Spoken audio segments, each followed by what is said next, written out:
Hello friends, class 10 से similar triangle chapter लिया है और उससे एक क्वेश्चन सॉल्व करेंगे। फिगर मैंने उसको बना दिया है। क्वेश्चन आपकी स्क्रीन पर भी आ रहा होगा, मैं अपनी बुक से पढ़ता हूं। क्वेश्चन कह रहा है कि इनका गिवन फिगर आपके पास है एंगल एबीडी। ओके, इस एंगल पूरे 1 की बात कर रहा है, अगर मैं इसका नाम 1 ले लेता हूं तो। और एंगल सीडीबी ओके, इस पूरे एंगल 2 की बात कर रहा है। और एंगल पीक्यूबी तो इधर की बात हो या इधर की बात हो, दोनों की बात हो जाती है। ठीक है, ये चारों एंगल राइट एंगल दिए हुए हैं। तो चलिए सबसे पहले मैं गिवन में लिख देता हूं। क्या गिवन है? एंगल 1, एंगल 2, एंगल 3, एंगल 4 और ये चारों के चारों एंगल क्या दिए हैं? ये दिए हैं 90 डिग्री। और देखिए क्या गिवन है, फिर कहता है कि AB is equal to x units. Okay, ये AB जो है वो हमें x यूनिट्स दिया हुआ है, CD y यूनिट्स। ओके, ये CD दूरी दी हुई है आपको y यूनिट्स, और PQ ये PQ दिया हुआ है आपको z यूनिट्स। ओके, तीनों दिए हैं। फिर प्रूफ करके दिखाना है। तो गिवन में और क्या लिखते हैं? AB is equal to x units, फिर CD is equal to y units और PQ is equal to z units. ये हमें सब गिवन है। टू प्रूफ करना है, चेक करते हैं। टू प्रूफ करना है कि 1/x plus 1/y is equal to 1/z। एक अच्छा क्वेश्चन है और ये वही बच्चे कर पाएंगे इस क्वेश्चन को जिन्होंने इस क्वेश्चन को एक बार अटेम्प्ट कर रखा है। वरना इस तरह के क्वेश्चन पेपर में अगर आ जाए बोर्ड एग्जाम में तो दिमाग चलाना इतना आसान नहीं है। तो चलिए इस तरह के क्वेश्चनों को पहले आपको करके दिखाते हैं। कंस्ट्रक्शन कोई नहीं है, डायरेक्टली प्रूफ स्टार्ट करेंगे। और प्रूफ से पहले मैं कुछ नाम लूंगा, अपनी तरफ से लेट करूंगा। ये दूरी A मान लेता हूं और ये दूरी B मान लेता हूं। ठीक है, अब मेरा कंसेप्ट कैसे रहेगा वो देखिए ध्यान से। और ये क्वेश्चन याद रखिए, मैंने बताया था कि इस तरह के क्वेश्चन अगर आपने ट्राई नहीं किए तो पेपर में नहीं कर पाना काफी मुश्किल होगा। तरीका देखिए कैसे स्टार्ट करना है। सबसे पहले लेंगे ट्रायंगल ABD बड़ा ट्रायंगल और PQD छोटा ट्रायंगल, और दोनों करेंगे सिमिलर। देखिए इन ट्रायंगल ABD, फिर समझ लीजिए, बड़ा ट्रायंगल ABD, छोटा triangle PQD and triangle PQD, और दोनों को करेंगे सिमिलर। अब सिमिलर करने के लिए अगर दो एंगल्स भी मिल जाते हैं तो सिमिलरिटी हो जाएगी। तो चेक करो, बड़े ट्रायंगल में एंगल 1 90 डिग्री, तो छोटे ट्रायंगल में एंगल 4 90 डिग्री। तो लिखेंगे angle 1 is equal to angle 4 each 90 degree, या गिवन भी लिख सकते हैं, दोनों ही करेक्ट है। अब जरा ध्यान से देखें, इन दोनों ट्रायंगल में जिसके मैंने नाम लिए हैं, क्या इसमें एंगल 5 कॉमन है? चेक करो, बड़े ट्रायंगल में भी एंगल 5 आ रहा है, छोटे ट्रायंगल में भी एंगल 5 आ रहा है। तो हाँ लिख सकते हैं angle 5 is equal to angle 5, और रीजन लिखेंगे कॉमन। सिमिलरिटी का नियम, अगर दो ट्रायंगल में दो एंगल बराबर हो जाते हैं तो एक क्राइटेरिया की वजह से वो ट्रायंगल हो जाएंगे सिमिलर। तो triangle ABD similar to triangle PQD, और रीजन डालेंगे A क्राइटेरिया, एंगल क्राइटेरिया।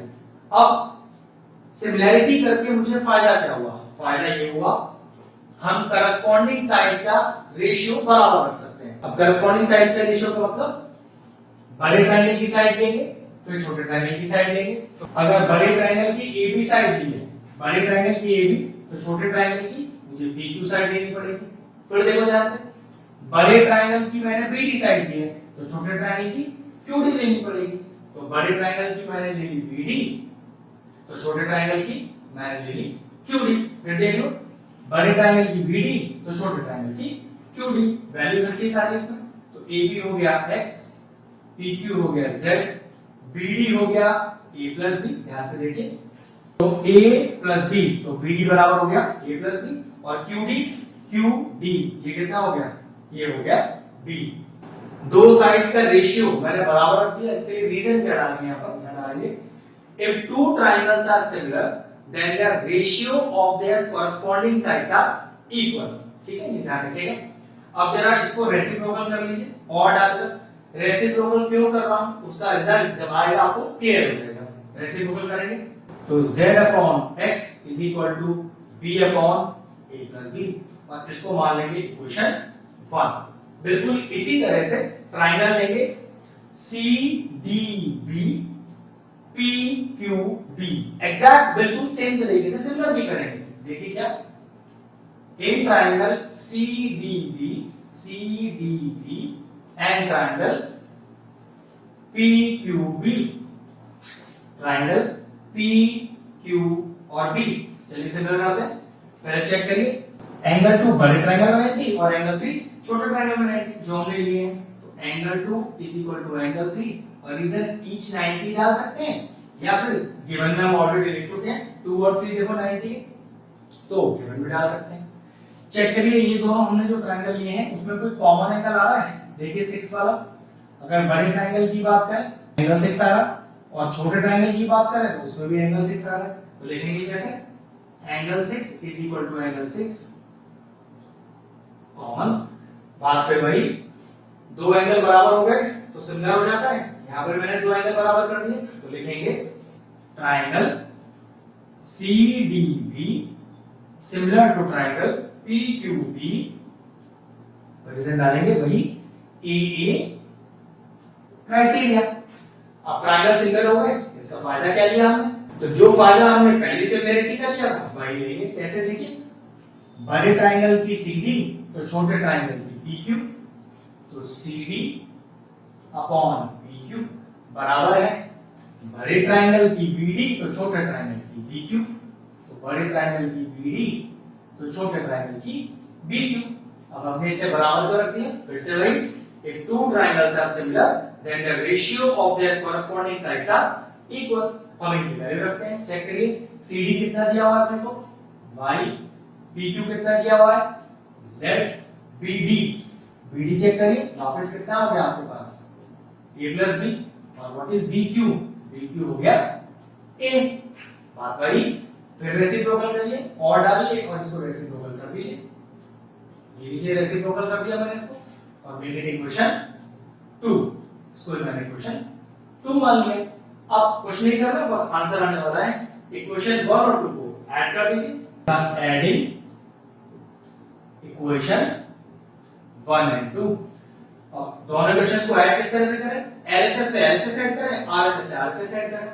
तो दोनों का LHS लिया तो z upon x plus z upon y, दोनों का RHS ऐड करें, b upon a plus b plus a upon a plus b।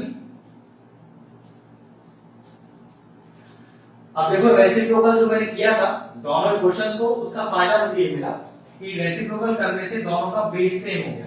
अगर आप रेसिप्रोकल नहीं करते शुरू में तो यहाँ a और b आपको डिनोमिनेटर में दिखते और एलसीएम लेने में दिक्कत हो जाती है। तो ध्यान रखिए, वो रेसिप्रोकल इसलिए लिया गया था कि इसका ये बेस बराबर हो जाए। तो देखो जरा,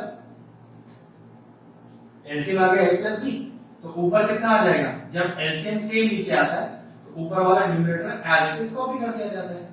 यहां से चेक करो, z कॉमन ले लो तो कितना बचेगा 1 upon x plus 1 upon y। अब जरा चेक करना, ये कहीं न्यूमरेटर डिनोमिनेटर सेम तो नहीं है कि a plus b cancel out हो गया। तो क्या बचा? z into 1 upon x plus 1 upon y is equal to, ये कट के आया 1, z यहां मल्टीप्लाई में उधर जाकर कैसा हो जाएगा? डिवाइड में हो जाएगा। ये कितना आया 1 upon x plus 1 upon y is equal to 1 upon z। तो ये था एक शानदार क्वेश्चन जिसमें सिमिलरिटी की गई और अपना रिक्वायर्ड आंसर निकाला गया। इस तरह के क्वेश्चनों का और भी प्रैक्टिस कीजिएगा, तभी आप इस तरह के बढ़िया क्वेश्चंस निकाल पाएंगे। क्वेश्चन फिनिश हुआ।